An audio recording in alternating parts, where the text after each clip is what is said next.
A man named Will lands in Spain for a vacation. He goes to find his luggage at the desk. A woman tells him his luggage is still in San Francisco, where he departed. Will calls his assistant and instructs her to leave his luggage in San Francisco since he will return before it arrives in Spain. His father, Martin, comes to pick him up from the airport, but Will does not seem excited. He expected his brother Josh to pick him up, but Martin tells him that Josh is still sleeping on the boat. On the road, Will picks up his phone, which makes Martin uncomfortable. Will explains that this vacation comes at a bad time because his company is in trouble. Later, Will meets his mother, Lori, who asks him how his flight was. He tells her that it was fine, but the airlines have his luggage still in San Francisco. She then reminds him that he can wear the clothes he left behind last year. The family gathers annually on a boat for their vacation reunion. Will then meets Josh and his girlfriend, Dara. Josh tells Will that their mother is more excited to see him than she was when he and Dara visited. He adds that Will was like an only child, with all the attention focused on him. Will reminds Josh that he was born first and enjoyed that status for a while. At dinner, the family discusses how they always moved due to Martin's government job. Will complains that he and Josh never got to have the same friends for more than 2 years in a row. They have lived in 12 different countries over 18 years. Will mentions that they got to learn 15 different local games. Josh adds that in Comoros, they both played basketball and ran track, but no one at school was as tall as they were. He says that Will was the MVP everywhere he went. Just then, Lori brings in the food and expresses how grateful she is that their family is together again. Then Will's family shares an embarrassing story about him, where he accidentally catches his own sandals while spearfishing and cries all night. While everyone laughs, Will receives a phone call and steps away from the table. When he returns, he looks shaken, but his family is still laughing. He reminds them that he was only 10 at the time when his dad took him spearfishing. He says that there have been enough jokes for tonight and pours himself a drink. After a moment of silence, he tells his family that his company has officially gone bankrupt and that he is having a difficult time. In the morning, the family sails into the sea, but Will is fixated on his phone. Josh drops the anchor, and Martin asks Will to keep the boat pointed into the wind while he arranges the ropes. Will takes charge of the boat but continues to text. Suddenly, the boat begins to turn as several high-speed boats create waves. Martin notices the boat's direction and shouts at Will. Will sees one of the bars rotating, about to hit Dara. He jumps to save her but accidentally throws her against the edge of the boat, causing her to hit her head and bleed. Everyone rushes to Dara's side. Martin, seeing Will's phone ringing, angrily throws the phone into the water. Tensions rise between Will and Martin, but Dara calms them down, saying she is okay. Will decides to swim back to get some medicine for Dara. He dives into the sea and heads toward the pharmacy. Meanwhile, Martin starts to worry as a group of young people on a speedboat surrounds them. Will buys some antibiotics for Dara and drinks a can of Coke, satisfying his thirst. After a while, Will returns but cannot find the boat. He asks people on the beach if they have seen a boat, but no one speaks English. Frustrated and anxious, Will walks along the shore until he finally spots the boat. He dives into the water and climbs aboard,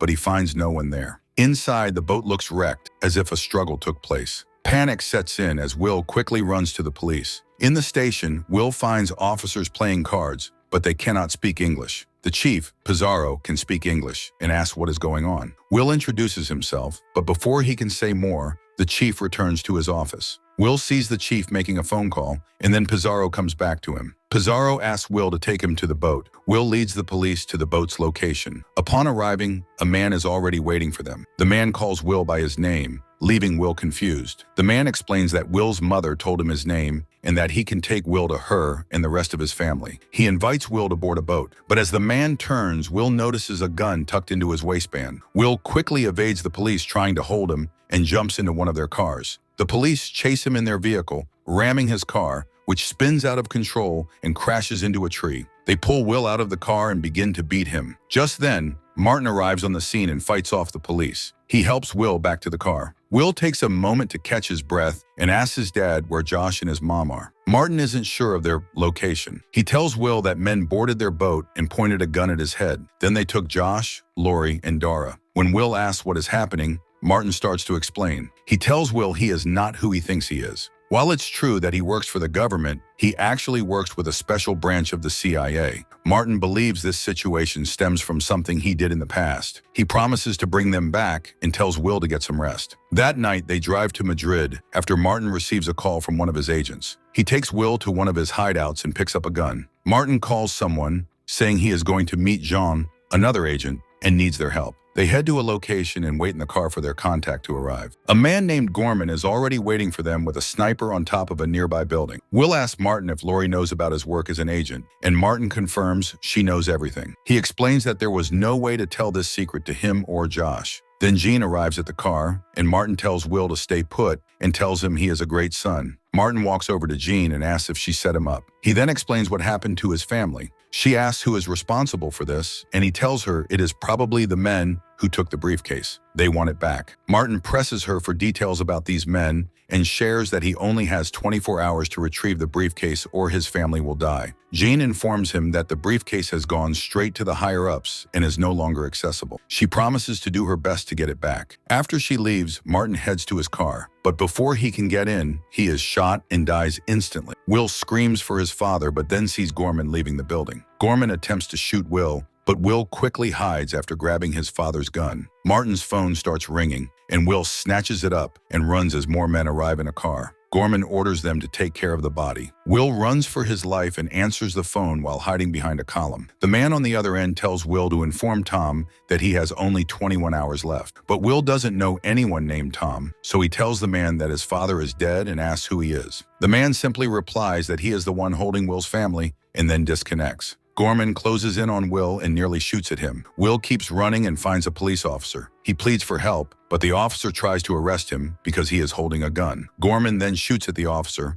and in the chaos, Will shoots back at Gorman. Other officers who witness the shooting start chasing Will. He climbs over a fence, alerting many more officers to the situation. An officer on horseback begins to pursue him, but Will flees into a tunnel. The horse is spooked by the tunnel and throws the officer to the ground, giving Will enough time to escape. Next, Will washes his wounds and calms himself in a subway bathroom before heading into public. He takes clothes and other essentials from a street market, casually walking and blending in with the crowd. Will discards his gun and disguises himself with the items he collected. He then approaches the U.S. Embassy, cleverly tackling the guard and throwing himself into the embassy, getting caught on purpose. Later, Martin talks with an official at the embassy who denies any connection between Martin and the CIA. The official informs him that there is a local warrant for his arrest for killing a police officer. Will insists that Gorman killed the officer, but the official refuses to believe him and instead offers him a lawyer. Frustrated, Will demands to speak to someone higher up. Just then, a phone in the office rings, and Jane asks to speak with Will.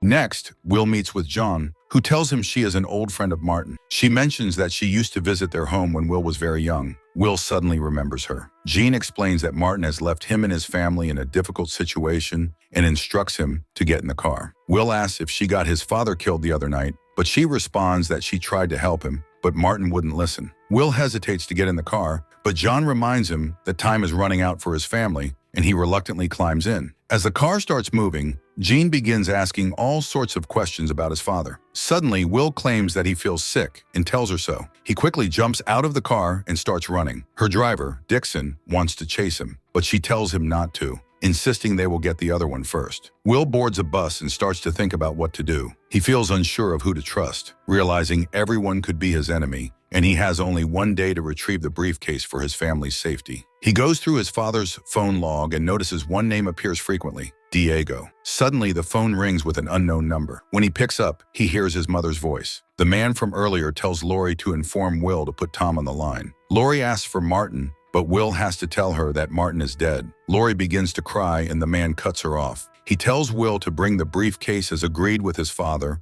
or his family will die. Will insists he doesn't know anything about the briefcase and that his father's name is Martin, not Tom. The man insists Will must tell Tom to bring the briefcase by 6 p.m. Feeling desperate, Will calls Diego's number from his father's phone. A woman answers, and Will asks for Diego's office address, claiming to be a friend of her uncle. The woman gives him the address, and he heads there directly. He enters the apartment and finds the woman sitting inside. She introduces herself as Lucia, Diego's niece. Will explains he is the guy from earlier, but suddenly Dixon emerges from the other room and attacks him. In the struggle, Dixon is accidentally stabbed and falls to the floor, dead. Lucia then points a gun at Will and shouts at him in Spanish. Angered, Will tells her he only understands English. She asks if he also wants to kill her uncle. Will asks if her uncle is Diego, and she confirms it. She explains that Dixon came in, telling her to be quiet, and was waiting for Diego to kill him when he walked in. Will tells her that his father and her uncle were friends, and that his father was murdered that morning. He asks where Diego is, but she doesn't know. He warns her that the dead man's friends will be here any minute, suggesting they look for Diego together. Lucia agrees and they head to Diego's apartment. As Will and Lucia try to open the door, they find it unlocked, but something is blocking it. Will pushes the door with force, and when they enter, they discover Diego's lifeless body blocking the way. Will quickly covers Lucia's mouth to keep her from crying out. Hearing voices from the kitchen, Will heads in that direction. To his shock, he finds Gorman and Jean inside. Will demands to know why Jean killed his father. She replies that Martin would have done the same if their positions were reversed. She explains that Martin wanted to return something to the enemy, which involved national security. Will doesn't believe her and demands she return his family. She insists that she doesn't have them. They are being held hostage by terrorists. Jean warns him not to get involved in this case and asks who else he has told. He tells her he doesn't care and only wants to save his family. Suddenly, Lucia barges in with a gun and fires at them but misses. John and Gorman begin to chase them. Will and Lucia reach a room and slam the door behind them. They then make their way to the rooftop, barricading the door similarly. However, once on the rooftop, they realize there is no way down. With Gorman and Jean closing in, Will thinks quickly and ties a rope around Lucia's waist to lower her gently. As he holds onto the rope, Gorman finds an opening in the door and shoots at Will, but misses. Lucia quickly descends as Will releases the rope, but grabs it again just in time. She manages to reach a balcony on one of the floors and enters an apartment. Meanwhile, Will ties himself to a satellite cable and jumps off the building just before Gorman and Jean can shoot him. He falls to the ground, but miraculously remains unhurt. The satellite dish crashes down right next to him, and he would have been hit if he hadn't moved at the last second. Lucia arrives on her motorbike and takes him to safety. Will assesses his body and realizes he has been shot. However, their freedom is short-lived as Jean follows closely behind in her car. Lucia crashes her motorbike, giving Jean the chance to shoot at them. But with police and the public everywhere, Jean decides to leave. Lucia takes Will to a club where her friend hesitates to help. Will loses consciousness, and they carry him inside. Her friend, a medical student, begins to help Will. The club owner, Maximo, walks in, visibly angry. He shouts that even though he owes Diego some favors, Lucia cannot bring a bleeding man into his club. But when he learns that Diego is dead and that Will saved her life, he changes his mind and agrees to help. Thankfully, there is no bullet, but they need to disinfect the wound with fire, which causes Will to scream in pain and pass out.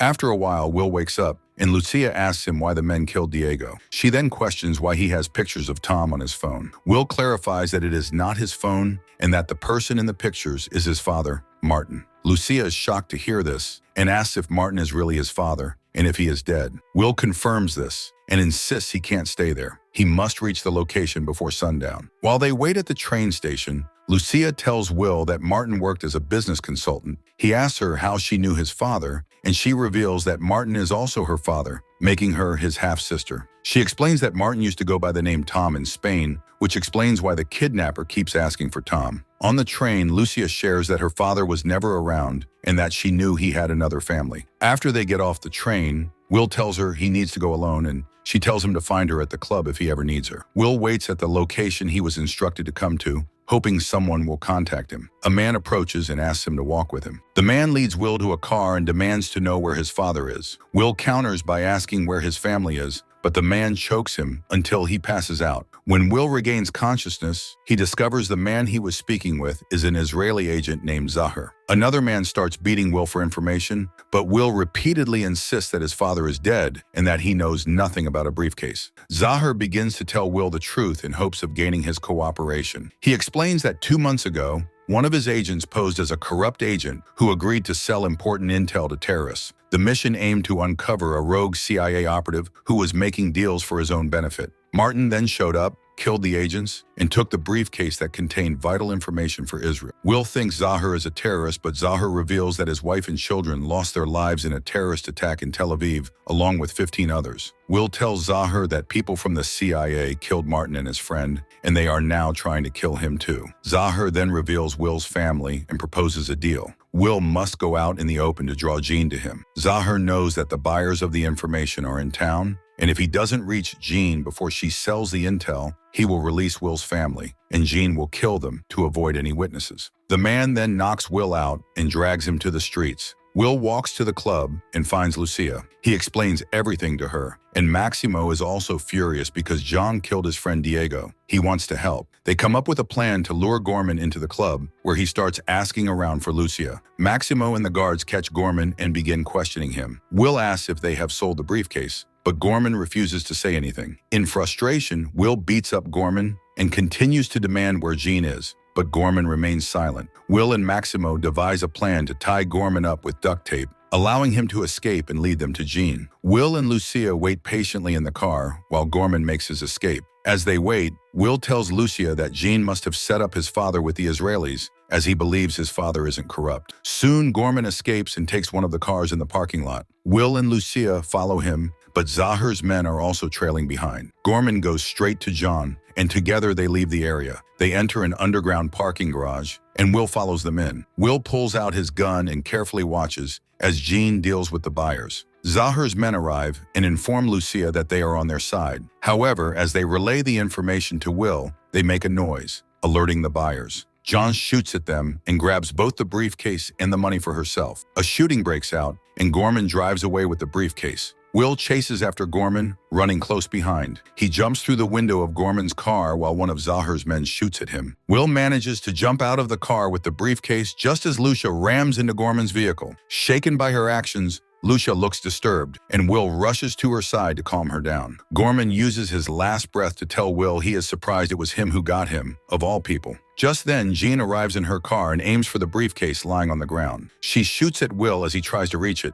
Stopping near the briefcase, she picks it up, searching for Will, and is shocked to see Gorman is dead. In anger, she shoots at the column where Will is hiding, calling him an amateur, possibly out of frustration over Gorman's death. She places the briefcase in her car and drives away. Will and Lucia jump into a car and start pursuing her. They speed through public places, run red lights, and navigate parking areas, but John is hard to catch. When she gets the chance, she shoots at them, but misses due to their high speed. Will refuses to give up and keeps chasing her. She fires at other cars driving in the opposite direction to block Will, but he skillfully avoids being hit. Finally, Jean is caught in traffic, and Will charges at high speed toward her. Jean manages to maneuver back and forth to create some distance. Will tries to close the gap, but misses, crashing into another car before slamming into a store. Will and Lucia exit the car, and John goes out of control, firing randomly at civilians in her path. Will shoots back and gets into another car with Lucia. Frustrated, Jean starts chasing them. The two cars collide multiple times, each trying to outmaneuver the other, but eventually, both skid to a stop and become immobile. Jean manages to grab the briefcase just in time before her car tumbles into a subway entrance. She walks toward Will,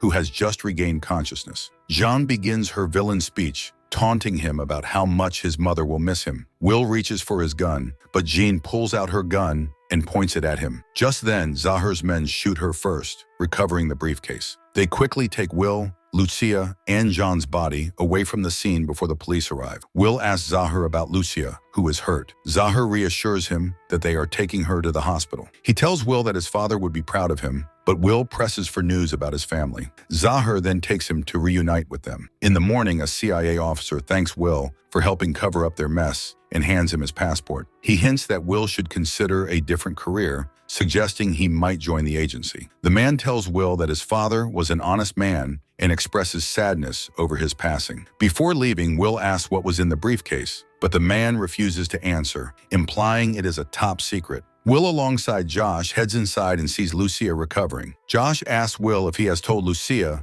their half-sister, about him. Will jokingly replies that he hasn't, as it didn't seem very important. He notices Lori talking with Lucia and encourages Josh to go introduce himself. The movie ends with Will watching his family reunited and at peace once again. Even though his father is gone, he now knows the truth about him, and that brings him comfort. Thanks for watching. Please like the video and subscribe the Explanation Pro for more upcoming videos.